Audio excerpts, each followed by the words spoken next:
Halo semuanya, perkenalkan nama saya Stefanus Alves Sutanto. Saya dari Prodi Manajemen Universitas Siperasia dari kelas MJ0201. Kali ini saya akan menjelaskan tentang soal hitungan dari soal UTS dan dari Ibu Ratih Brika. Sebentar saya share screen sebentar.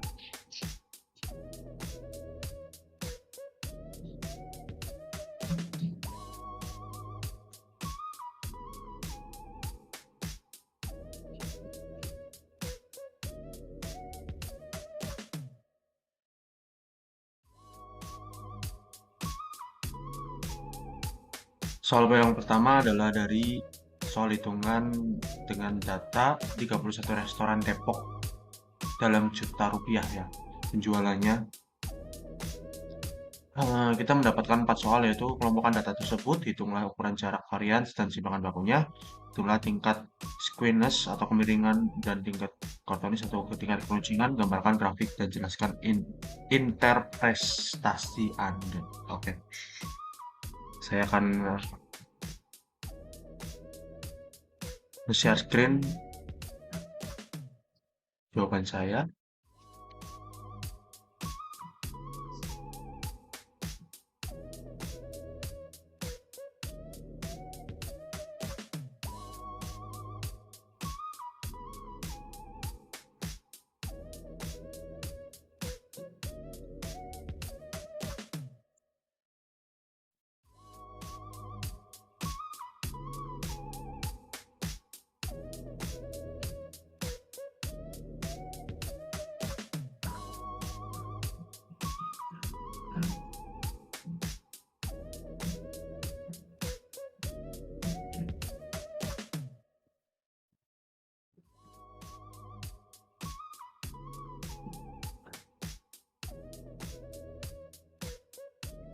Oke, ini adalah jawaban saya dari soal hitungan tentang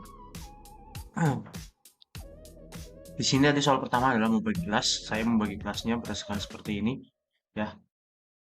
Jadi antara 30 39 ada jumlahnya 3, 40 sampai 49 jumlahnya 10, 50 sampai 59 jumlahnya 7, 60 sampai 69 jumlahnya 5, 70 sampai 70 jumlahnya 4, 80 dan 89 jumlahnya 2. Totalnya dari 31 kelas. Untuk jaraknya dari nilai tertinggi sampai nilai dikurangi dengan nilai terendah. Ya, jaraknya sekitar 55. Dan untuk rata-ratanya saya menggunakan tabel ini dari jumlah nilai tengah dari kelas, terus juga rata-ratanya, dan kita jumlahkan dan kita ketemu dengan rata-ratanya, yaitu ini. Untuk varians, ya, saya menggunakan rumus R jarak, terus FR dalam kurung X1 min rata-rata di dalam kurung 2 atau kuadrat bagi dengan nilai jumlah kelas dikurangi 1. Jadi 670 yang ini saya dapatkan dari tabel ini dikurangi dengan 31 kurang hasilnya seperti ini untuk variansnya. Untuk simpangan baku atau S yaitu dari S kuadrat dikuadratkan lagi di akar. Mohon maaf, jadi hasil ini di akar dan hasilnya seperti ini. Untuk tingkat squeamism dan kuartil SK adalah X min M dibagi S ya, rata-rata dikurang ini jadi hasilnya 0. Terus untuk ini kurtosil ya dari 1/n dikali iterat dalam kurung X min rata-rata dalam kurung di akar 4 lalu dibagi dengan simpangan akar 4. Lalu seperti ini nilainya dimasukin semua dan hasilnya 6,8. Untuk soal yang nomor 2 saya oke. Oh ya, soal nomor 2. Ya, sebentar saya belum muncul.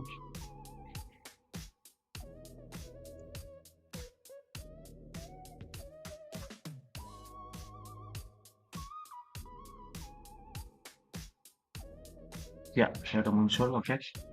Berikut merupakan histograman mengenai hasil ujian tengah semester statistik, ya, dari bisnis 80 siswa ya. Ini jadi ini 80 siswa, ini udah diperkelas ya.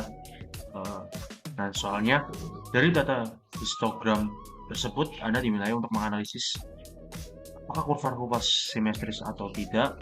Jika tidak, menceng kanan atau menceng kiri. Jika Anda menggunakan hitungan statistika. Oke, saya akan lanjut ke jawaban saya.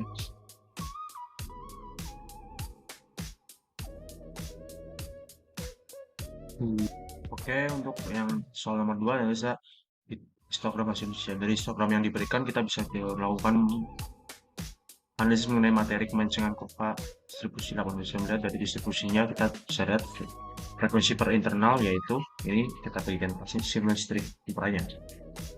Untuk menentukan apakah kurva simetris atau tidak, kita perlu lihat apakah distribusi frekuensi nilai di sekitar pusat distribusi internal atau frekuensi tinggi.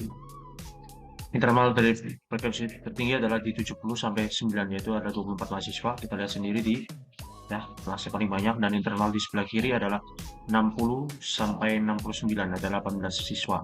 Nah, dan di sebelah kanannya adalah 80, adalah sekitar 12 siswa, dan 99 8 siswa. Kita bisa lihat bahwa frekuensi di sebelah kiri dari puncak distribusi menurun secara bertahap. Ya, artinya dari spesies sebelah kiri dari nilai 60 sampai 69 itu naik di 79, lalu turun lagi di nilai 80 sampai 89 dan 90 99.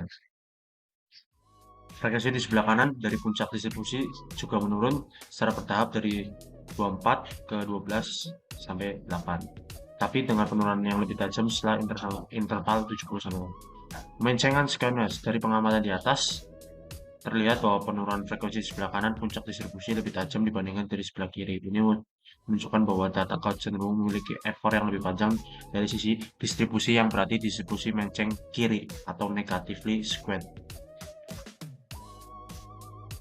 Analisis statistik. Untuk mendukung analisis visual dengan perhitungan statistik, kita dapat menghitung skewness sebagai berikut. Skewness sama dengan dalam kurung N kurangi 1, dalam kurung N kurangi 2, N ekuarat dan XI dikurangi rata-rata di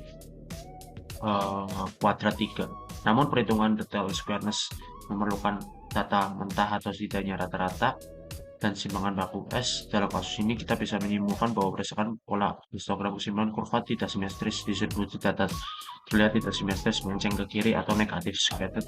Penurunan frekuensi di sisi kanan puncak lebih tajam dari nilai. Histogram menunjukkan bahwa sebagian besar mahasiswa memperoleh nilai 60 sampai 79 dari puncak frekuensi internal 70 sampai 79. Ekor distribusi lebih panjang di sisi kiri dibandingkan sisi kanan, yang menunjukkan squareness negatif. Baik, itu saja penjelasan saya tentang soal hitungan dari statistika dan ekonomi bisnis 1. Terima kasih telah mendengarkan saya. Sekian dan terima kasih. Sampai jumpa.